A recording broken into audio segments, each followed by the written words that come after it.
The Tomorrow People podcast is recorded on the lands of the Wurundjeri people of the Kulin Nation. First Nations people have been sharing stories and wisdom for tens of thousands of years, and we hope to honour that tradition on this show. We'd love to give a massive shout out to all the First Nations people listening. This was and always will be Aboriginal land. Just a heads up that this episode may include themes that some may find confronting, so please take care when listening. Tomorrow People Podcast. Hi, I'm Ryder. And I'm Paige, and our guest today is Harry Garside. Harry is an Olympic bronze medalist and Commonwealth Games champion, known not just for his boxing, but also for breaking stereotypes. He's a proud advocate for mental health, gender equality, and redefining masculinity. Welcome. Yeah, thanks for having me. No worries. Thanks for being here. Before we start, there's a few things we wanted to talk about. We wanted to talk about toilet seats. We wanted to talk about incredibly short fringes because you did make reference on your socials about Jim Carrey and Dumb and Dumber. What was that the look you were going for? Was Jim Carrey and Dumb and Dumber the poster that you took in? Definitely not, but I got it sent to me so many times by people on my Instagram. That's just a spitting image though, isn't it? Sharp. Ryder also has a habit of always introducing something about hair in this podcast. I'm the son of a hairdresser. True. It's in my blood. And you have beautiful hair yourself. Thank you. You do have Absolutely very good. gorgeous. It's looking very, very good at the moment. At least it looks very furry. I was like, thanks. In this light, it looks a little bit like little bit of ginge, which Yeah, it is does look a nice. little Matches the ginge. mo. Anyway, today isn't about me. Why did you want to talk about toilet seats? Because your seat was warm when you sat on it. This is not where I thought this was going. I had a hot take today, which was that I feel like when I was in Japan, all of the toilets were these amazing toilets. And my hot take is, why don't we all have those toilets? Like, we spend a lot of time in the bathroom. We should all have these Japanese toilets, even though they're expensive. They're worth the investment. At least once a day you're on Anyway, it. this is not my plan. Anyway, this is my hot take. But what's your hot take for today? I couldn't agree more. I've spent a bit of time in Japan and I absolutely love those toilets over there. Yeah. I spent too much time on them, to be honest. Went a couple more times extra a day. Yeah. I couldn't agree more. Yeah. Couldn't agree more. Is it overwhelming because there's so many buttons and options? Do you have to experiment a bit? I mean, you can. You could spend a lot of time in there experimenting, or you just embrace the already warmed Okay. toilet seat. I've spent plenty of time in other Asian cultures. I lived in the Philippines and they have like the toilets where there is no toilet. Yeah. You just like, The squat.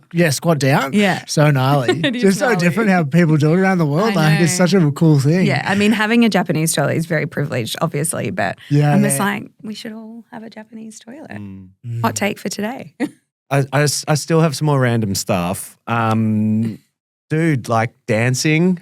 Did you dance when you were a teenager? What's your history of dancing? Because now you're doing it on TV. Yeah, so Dancing with the Stars, I don't know when this is coming out, but the first episode was a few days ago, which was pretty cool. And I started doing ballet in 2019. I probably have done in my whole entire life maybe 60 sessions all up.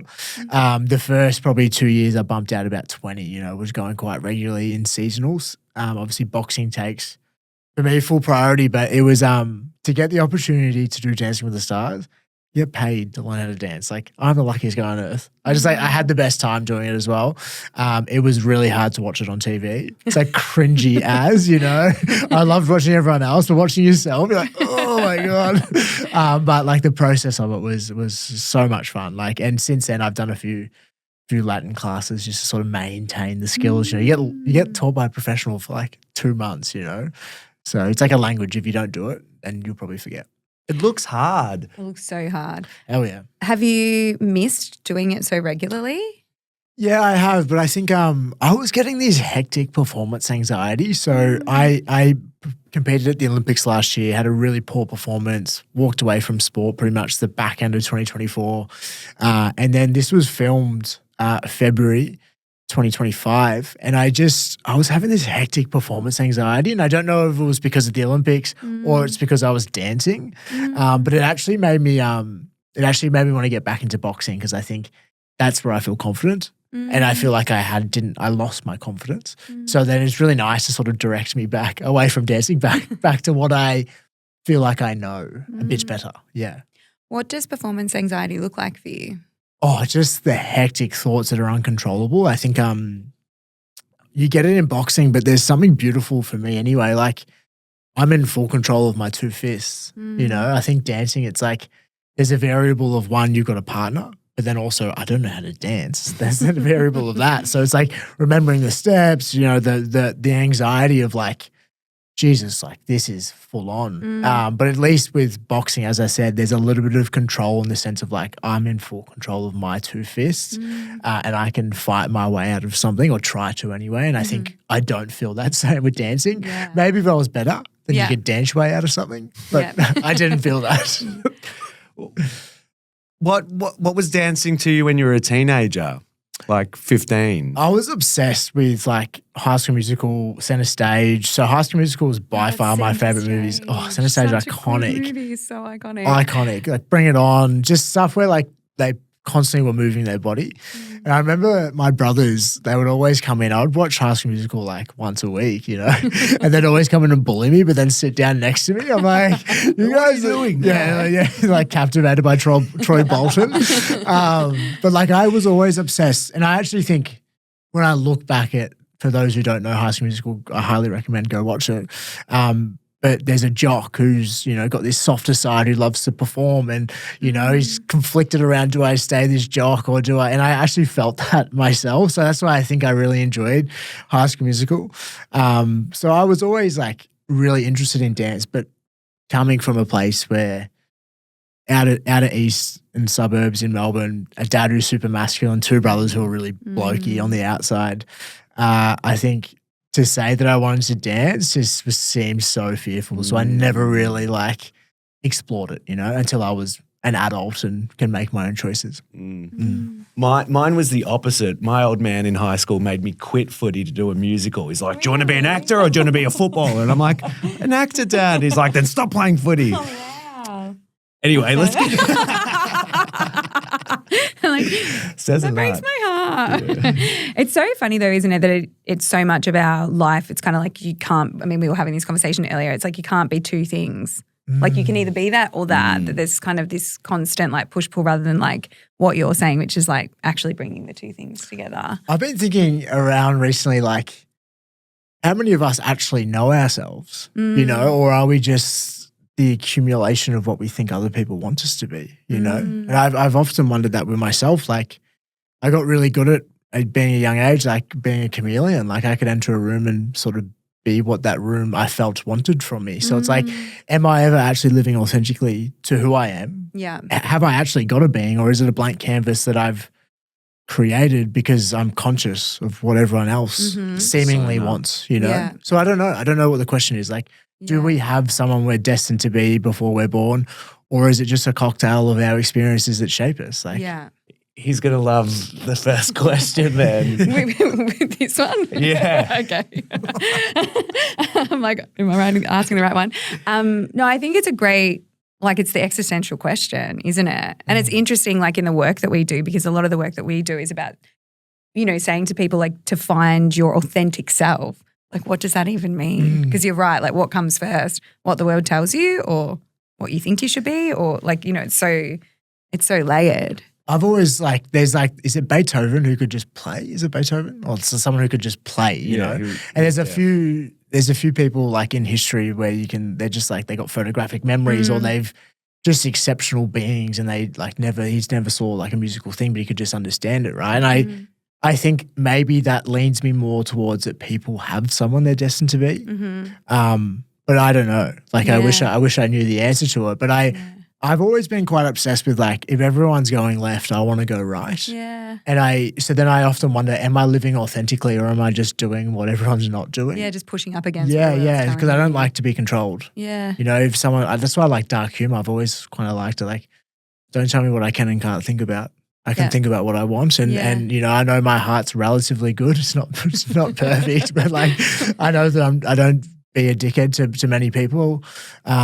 But yeah, I just don't like to be controlled or like, you know, and maybe that's from my upbringing, I'm not sure. Yeah. But well, it's a great lead into the next question. I think one of the things that we like to do here is, you know, we've given you a little bit of an intro and you've obviously got these incredible kind of accolades. You've achieved incredible success in your, you know, sporting career. but there's a whole person behind all of that. And so we would love to know a little bit more about you. And so I want to throw over to you to do a little bit of a non-bio intro. So don't worry about the sporting stuff or that kind of professional work that you're doing, but just who are you? Hey, I'm Harry Garside. I'm 6'7". They can see, dude. This is his dating profile, actually.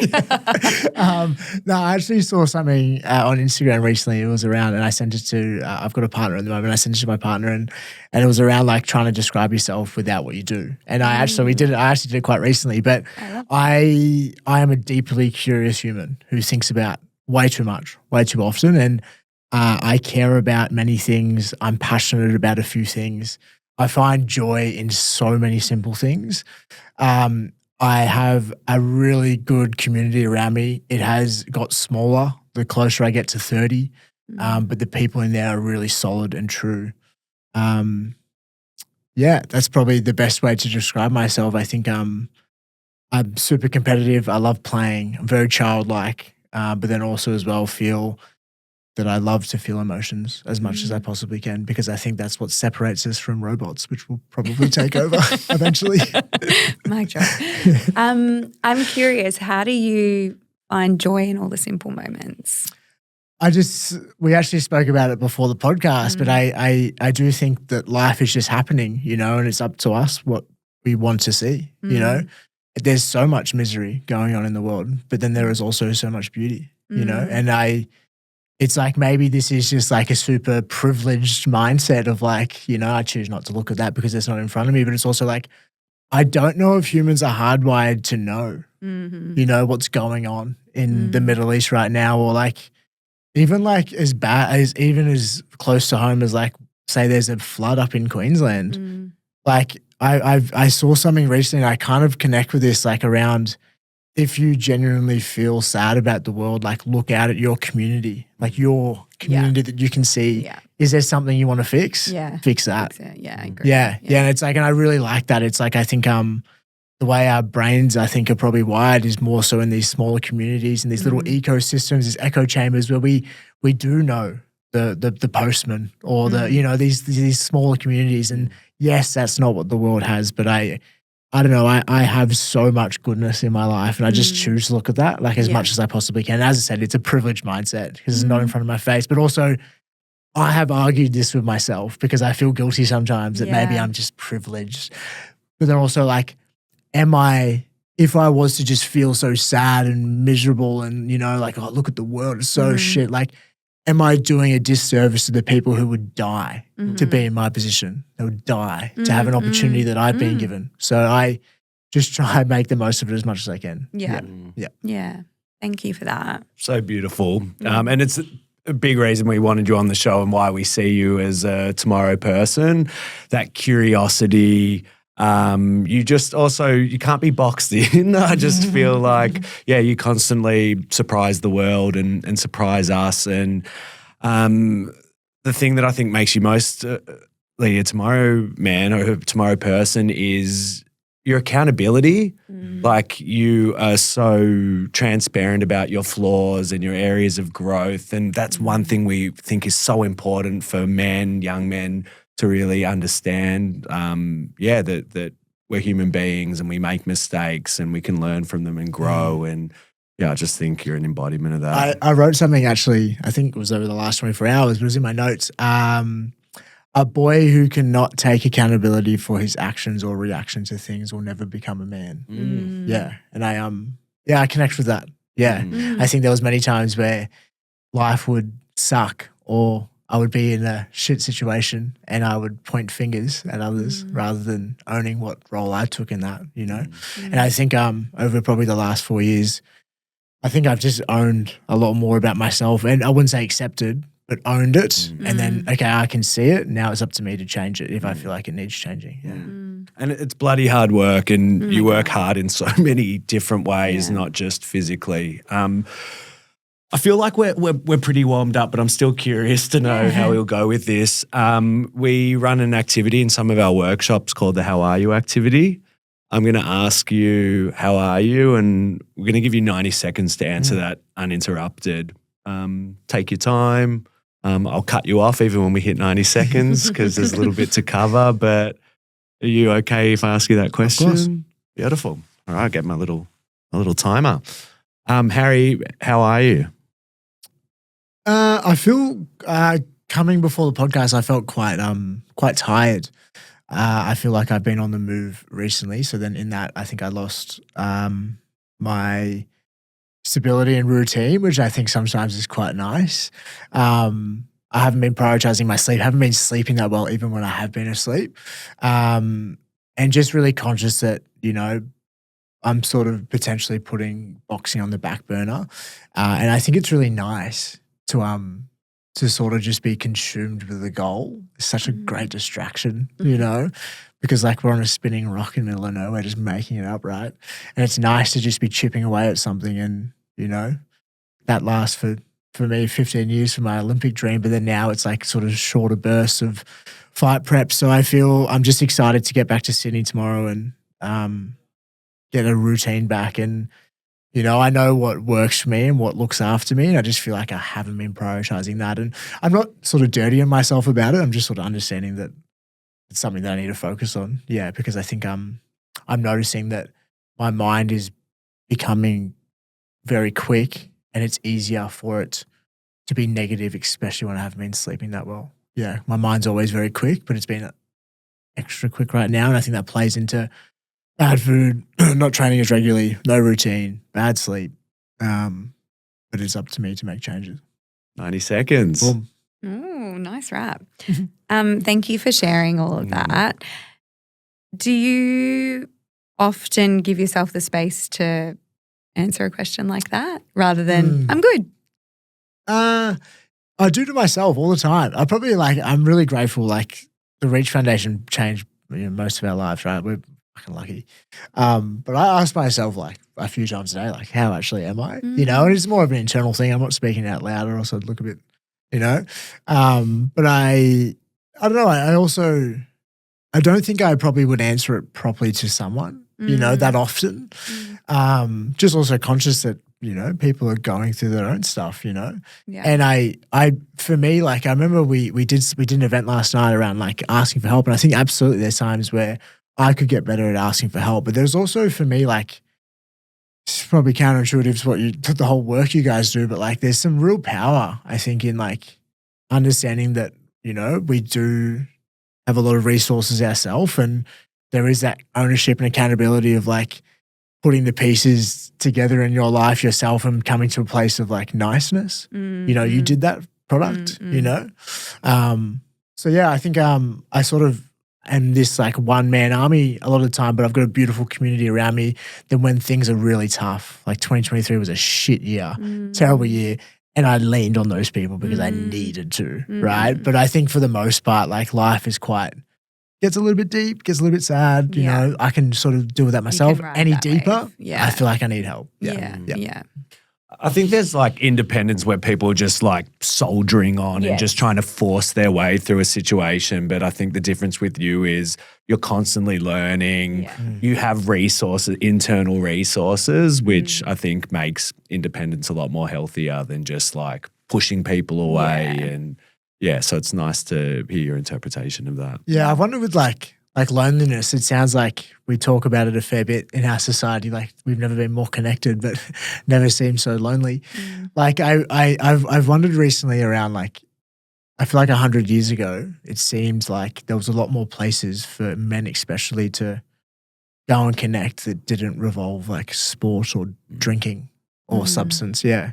But I think like arguably besides work, the only place men connect is around sport. That's usually around drinking and substance. And it's just like, that's why I love the work that you guys are doing, right? You're creating space for people to just feel heard, feel seen and connected to something that's bigger than them. Yeah. I think it's that loss of community, isn't it? Like what you were talking about like the world can feel so intense. What can you do in your community? Not many people have that anymore. Like, like people, I know we've moved somewhere now where we have an amazing community, but prior to that, like we would wave to our neighbours and they would like look the other way. Whereas 100 years ago, everything was about that. So they kind of had that consistently around Can I read you something? Yeah, please. So this is very unprofessional. But this is, and I'm such a bad reader, but I love it. Get uncomfortable. The paradox of our times is that we have taller buildings but shorter tempers, wider freeways but narrower viewpoints. We spend more but we have less. We have bigger houses but smaller families, more conveniences but less time. We have more degrees but less sense, more knowledge but less judgment, more experts but more problems, more medicines but less wellness. We have multiplied our possessions but reduced our values. We talk too much, love too seldom, and hate too often. We have learned how to make a living but not a life. We have added years to life but not life to years. We've been all the way to the moon and back but have trouble crossing the street to meet the new neighbour. We have conquered outer space but not inner space. We've cleaned up the air but polluted our soul. We've split the atom but not our prejudice. We have higher incomes but lower morals. We've become long on quantity but short on quality. These are the times of tall men and short character, steep profits and shallow relationships. These are the times of world peace but domestic warfare. More leisure but less fun, more kind of food but less nutrition. These are the days of two incomes but more divorces, of fancier houses but broken homes. Oh my God, who's that by? I think it's the Dalai Lama. But I Just one crucial point. I'm not sure. So I had this like something very similar. It definitely wasn't the same, but in my household growing up, and it said Dalai Lama on the bottom, and I can never find it. I type in and this was on Reddit, so I didn't even know. Wow. It could even just be some random. I mean, it's so accurate. Beautiful. It's beautifully beautiful. written. Yeah, it's beautifully written and it's heartbreaking. Yeah. Like it's heartbreaking. But it's almost like such a truth bomb. And it's like, yeah, it's so sad. It's like that instant, I feel like for me, it talks to like that instant gratification of like getting the quick fix and everything's just convenient and quick, Yeah. you know? But it also makes me think about what we were talking about before recording of just there's the hopelessness, but then it was always giving you the hopeful option as well. Yes. We've got this, but we do that. Yeah. So Yeah, it's a constant kind of push and pull. Thank you for sharing that. It's really beautiful. And I think that is probably the contradiction that like so many people live in at the moment, the two juxtapositions. It's tough. One of the things that we really wanted to ask you today is, Ryder shared all of these incredible qualities that you have and the reasons why we believe that you're a tomorrow person or at least working on being a tomorrow person. And you've obviously lived, you've spoken about different points in your life and how, who you are. But I guess there would be moments that have helped shaped who you are. You didn't just kind of come into this world and you were this person, or maybe you did. We don't know. That's the existential question. But we'd love to just ask you, like, what has been a life-defining moment for you, something that you feel has really shaped who you are today? Oh, there's just so many like crucial moments in my life. Yeah, I think the Reach Foundation at 16 was massive.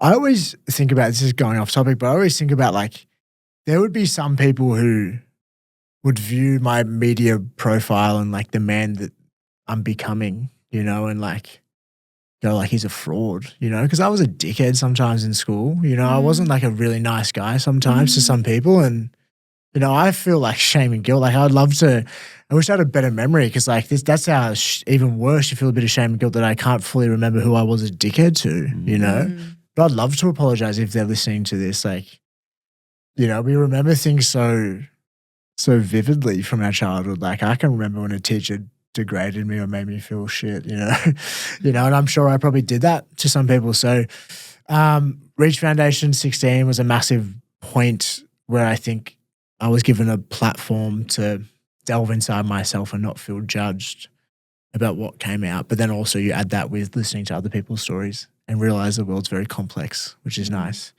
Massive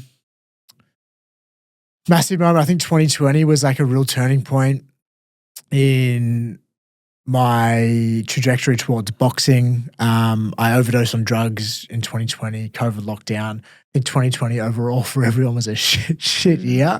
But I think it really did sort of push me in the direction of like, I need to be better, for myself. Yeah. Or else I'm just like, you can't burn the candle at both ends. Yeah. Or else it will be out.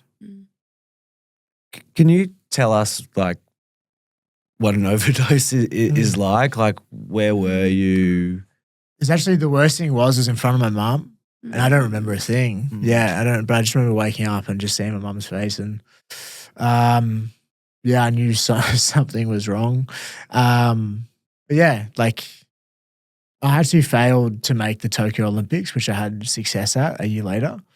But I failed to make it when I was expected. I had a great preparation. I was performing really well internationally, and I just didn't meet it. You know, and I fought really well, just didn't get the decision right. And yeah, just come home straight into a lockdown in Melbourne, and I was just using anything I could get my hands on to just run away from the reminder that I'm a failure, you know, that my whole 15 years of chasing something is over. And who knows if the Olympics is happening one, who knows, you know, what's going on, who knows even if it does, if I'm making the team. So it was just quite lost. And then, yeah, that happened, I want to say May. And it definitely pushed me in the direction of like sorting my life out a little bit more. Started training for a marathon that I was just going to run for myself. And yeah, it was a pretty shit few months, that's for sure. But yeah, I'm really grateful. Mum and dad are always there for me, which is nice. What was your mum's reflection on that? You know, we never really speak about this. It's such a weird thing families do. Like something happens and like the immediate, you're sort of just like, oh, you know, like it's such a weird, icky situation. So I've never really spoke to them since it. But yeah, I remember that they were really scared to call the ambulance because of my public profile. And I felt even more guilty of like putting my mum in that situation of like, you know, like, fuck, my son, I don't know what's going to happen. She has no experience with drugs whatsoever. And then just feeling this like, you know, internal battle of like, fuck, if I call it could ruin his whole life. Like, so she was put in this like rock and a hard place, and we haven't really spoke about it. So that's probably something that I probably should just be curious of. But I also have done a lot of work. Like I was 5 years ago. So I'm pretty proud of the work that I've done since. But yeah, like I'm sure she was quite sad. Yeah, embarrassed maybe as well. Yeah. What's the work you've done since? Oh, I think 2021. So my whole life, and Ryder would know this, my whole life was just like Olympic gold medal, you know, like I'm just going to do it, you know, and I think there was this internal belief of like, this is going to change me. I'm going to finally like myself, you know? And I got to a level of success. I definitely did something that I don't even know if I truly believed I could do, that 100%. And I got a bronze medal. And I remember sitting in quarantine and I had my shirt off, bronze medal on. I looked in the mirror and I was in tears. I still felt so fucking sad, you know? Yes, I thought it was just going to like, everything was going to change and nothing changed. I was still the same person. And I think that planted a seed that grew, you know, it wasn't just like an instant shift, but it definitely planted something in my head around like nothing outside of myself is ever going to change how I feel about myself. Yeah. Yeah. I think there is a paradox though of it, that the goals that you set, you sort of discover. There's this saying that I really love. Man cannot create himself without suffering, as he is both the marble and the sculptor. And I think boxing has been a great vehicle for me to sculpt who I am, you know, find out who I am, just get closer.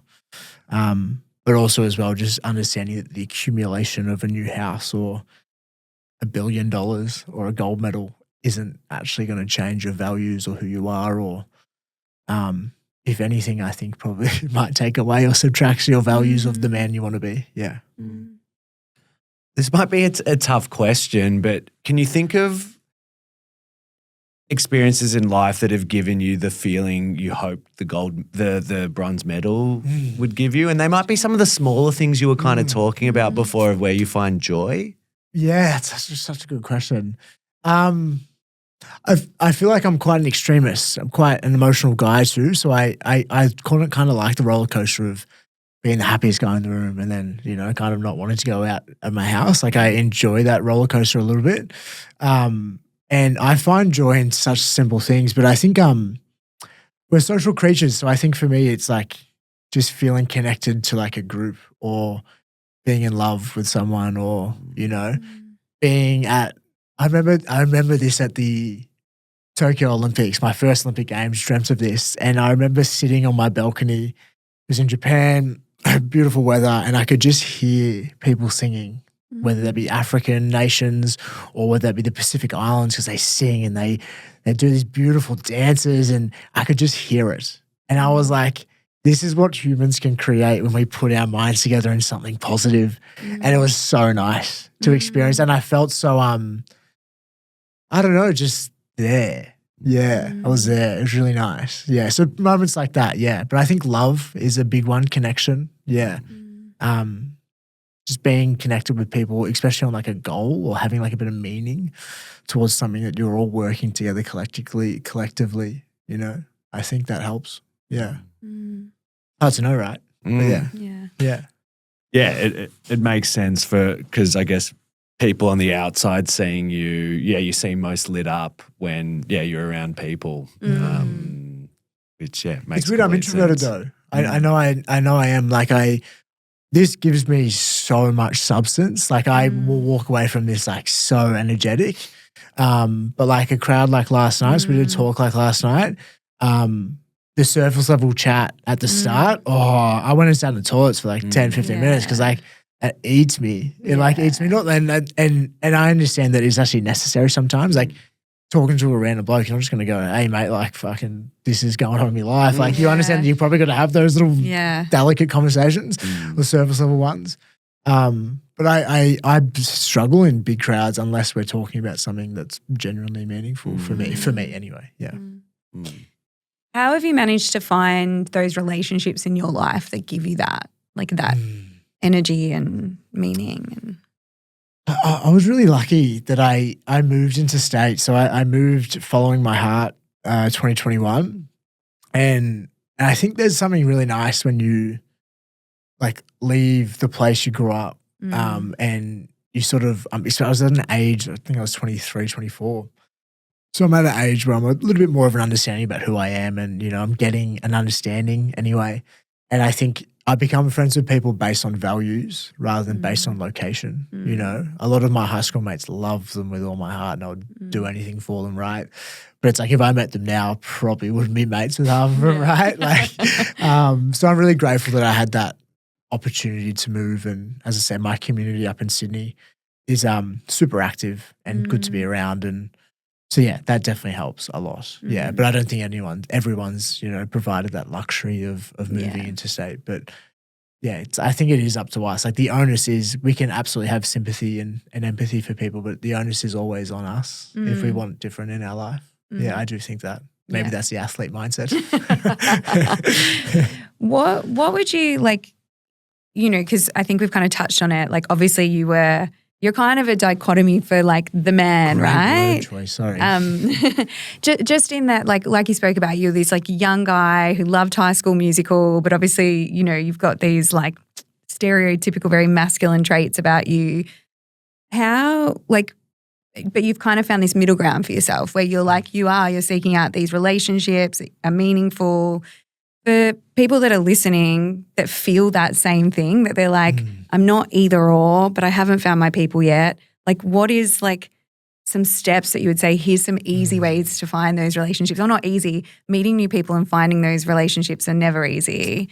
But, you know, you are an athlete archetype and I can imagine you being like, right, I'm going to find my people. I'm going to win. This is my goal and I'm going to find the people. Best but, you know, ever. for like an average person, which you are not,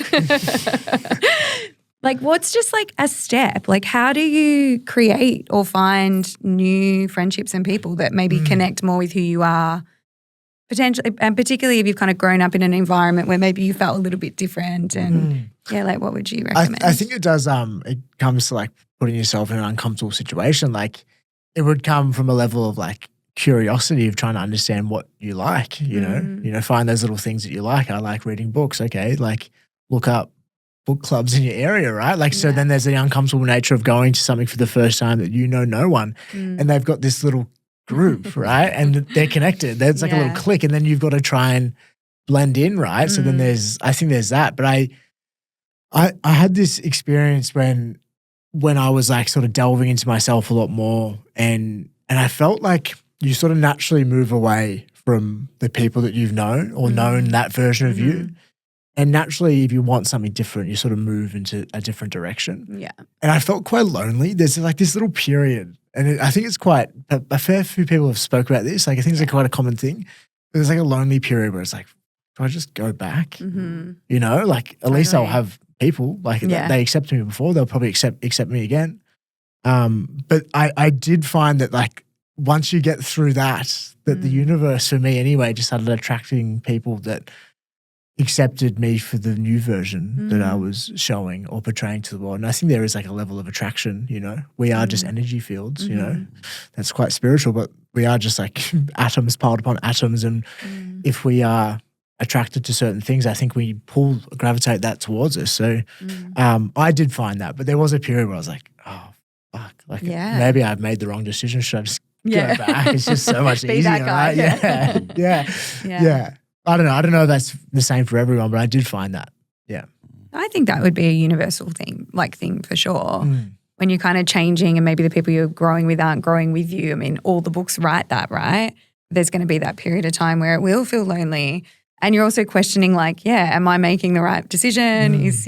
How do I continue showing up? And it's staying with that, the discomfort of that can be so challenging. I think. Something I found, it's like the internal voice of like the people that I were like was really close with the old version of myself. I think there was a period of time where I don't know what it was like arrogance or, you know, but I was like, oh, like I'm different direction, you know? Yeah. But I feel like the position that I've got in now is just like understanding that I see a lot more of the goodness in them now as well. Rather than just like, you know, I might be a different evolved version of myself, but I still love them for many qualities, you know? Yeah. And I always think that like, you know, no one's as good as bad as what you make them out to be. Like we're all flawed and imperfect and, you know, got hearts.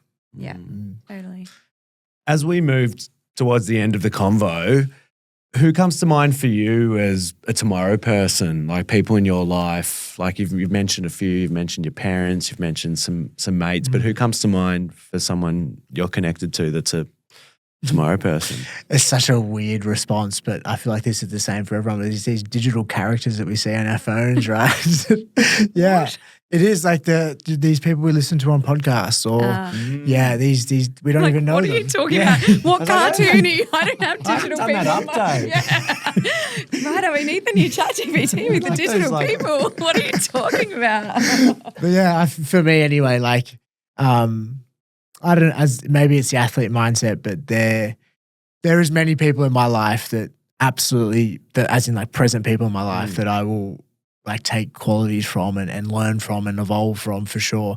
But I do think that a lot of mine comes from like listening to people, you know, D.R. Khan, amazing Muslim journalist who's done some amazing pieces on white supremacists in America, jihadists in the Middle East, and through the process of like listening and understanding, she obviously doesn't agree with them at all, but through the process of listening and understanding and trying to understand their perspective, there's this beautiful series where the head of the white supremacist group left years later, you know, which is so fascinating. It's really interesting. I think it's called The White Right or something like that.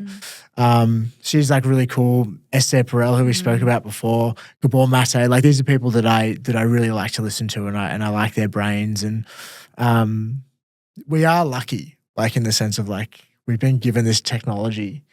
We almost don't need psychologists anymore or personal trainers as long as we can hold ourselves accountable to doing the things that we're hearing or seeing. Yeah. Beautiful. And you're such a sponge, so that doesn't surprise me at all. So you've spoken about people that have influenced you. What would you say is a tomorrow person? Like you mentioned before about accountability, but like what else do you think? Like what is a tomorrow person? Good question. I don't know.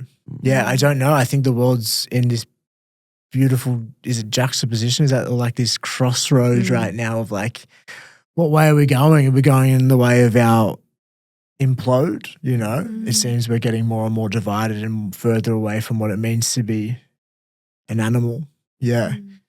So I'm not too sure, but I don't know. I think humans have hearts and feelings and emotions, and the person who you might disagree with the most, if you really just understood their story, it's like, I think for the most part, most humans are just want their family, their friends, and themselves to be happy, healthy, and well off, right? Yeah, we're all very similar in that retrospect, regardless of who you care for or vote for or think about what you think about. So I don't know. I don't know what the tomorrow person looks like. But I've wondered this question around, the world looks different to what it does 2,000 years ago, but do you think humans are different? And I don't. You know, I think we're becoming a little bit more robotic and lazy maybe because things get done for us, in Western civilization that is. But I think we're still dictated by emotions, and I think that was the same 2,000 years ago. There were still wars and fighting and conflict, but also love, harmony, peace. Yeah. Yeah. Yeah. It feels like it's been a bit of a theme of the conversation. You called it juxtaposition. I was thinking even limbo, of when you're talking about when you go through a transition and you've got your old world and then you've got like the new world. And I think even your interpretation of masculinity, it's in the grey area. And I think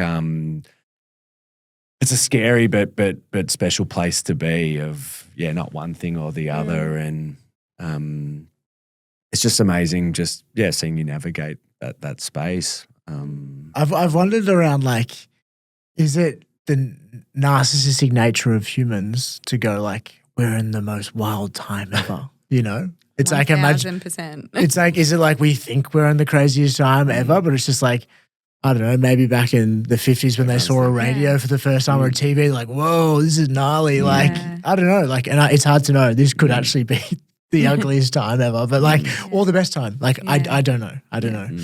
There's so many versions. I just have one last question before we wrap, but you know, you've spoken about kind of the things that you've done to be the person that you are. You obviously hold accountability as a really big thing in your life. You are super curious. You're like looking for like-minded people. You're kind of building this life around you. Even like you said, your world seems like it's gotten smaller because you've actively been kind of creating the life that you want or the tribe around you. Obviously, a bit like the question I asked you before, but, you know, we hope that when people are listening to this podcast that they feel like if they want to be more curious, have more range, have deeper conversations, that they can get ideas from people that are speaking. What is like one kind of tip to your recipe to live the life that you're living? Because you've mentioned this event that we were at. One of the things that I found, you know, we've known you for a really long time, like since you were 15. And it was so beautiful last night, but a lot of that room were there because they wanted to see you and they admire you. And I know that, like Ryder's spoken about, that is probably uncomfortable in some ways and you hold yourself accountable, but I think people would really value like knowing just like what are some of the things that you do to kind of create this life that you have that is flawed and is not perfect and whatever, but yeah, just something that you could leave people with. The first thing that comes to mind is like extreme ownership. So it's like, what role did I play in this? Yeah. I ask myself that all the time. Yeah. Or like, I think sometimes, and I ask people that I respect, especially on certain topics, like, am I delusional? Can I not see something? Like, what role did I? And maybe that comes from like this inferiority complex, maybe of like, oh, you know, it's me, I'm flawed. Like it's my fault, or I don't know. But like, I do think it has very much served me. Like, what role did I play in this? And it's like, especially layered that with curiosity, you know, rather than judgment, you know, so then you can be curious around, oh, like I said that in that moment because I wanted to feel accepted, you know, by this group of men who, you know, they found that funny, you know, or I acted like that, or I didn't go there because of this, or it's just understanding, or like trying to understand like when life goes good or bad, like what role did I play in that? Yeah. I definitely felt that in 2023. Yeah. Like I went through some pretty gnarly stuff, got arrested and stuff like that. It was pretty hectic, but I just remember like, obviously the first initial period, you're just like trying to understand it. But then afterwards, like when I felt like I was kind of through it, like I try to ask myself like, what role did I play in this, you know, because I don't ever want that to happen again. Yeah. Yeah. And there's some beautiful ownership and accountability And like, you know, like that's, I felt a bit of pride that I asked myself that question. Yeah. Oh, I feel like this could be a big question. But I've thought about it a lot, more so about you. More so when I saw you, and I'm sure many people said this to you, but when I saw you being interviewed after your fight, it broke my heart into like just, I was just like, I messaged Ryder and I was like, is Harry okay? Like it was just so heartbreaking seeing like the pain that you're obviously in, but also just like, you were so mean to yourself in that moment. We have high expectations of ourselves, right? Well, I definitely do anyway. And it was just so like you had already achieved so much and then you would like, you know, and I'm not an athlete and I'm sure there's all that. But anyway, my question, I really wanted to like ask you about your relationship with failure because I just feel like you like, that's a big question. I'm imagining you having long, that's why I didn't ask it. But I was just like, I just was, just seeing you in that moment and then hearing you even speak then before about how you felt not getting into Tokyo and just this like, you rang the bronze medal and still that feeling. And it's like, I was just curious, but it is a very big question. But you know, I watch that, like sometimes it's played in interviews and stuff like that and like I can't like listen to it because like it brings up something inside myself. But I think in that initial post-match, especially post-match, like at the initial part, there was something inside me that was terrified. Like I knew what I did last time I failed massively and I overdosed on drugs, you know? So I think there was like a moment of me like I was fucking terrified. I was like, fuck, this is like the biggest loss ever and it's in front of everyone. Like this is the death of the ego, like, you know? But then I think I was scared, but it's actually really nice that I think I collected evidence now that I'm not the same person. I know that there's a different option when I fail or don't succeed. And I do think that my relationship to success, to answer your question, is very different now. And we spoke about it before, like I might not get as high, but I'll have family and friends. That's nice. Yeah. I love that. It's amazing sitting here with you today because as Paige said, we've known you for a long time, and like you've obviously grown so much since that 15-year-old version, but ever since then, like back when we first met you, it was always how you balance your head and your heart, and you just like it's so amazing seeing you just continue on that journey. So, on behalf of us, thank you for sharing, those brilliant thoughts and love you both to bits. Thanks heaps for having me. Thanks, Harry. Tomorrow People Podcast, Urban Decay Site.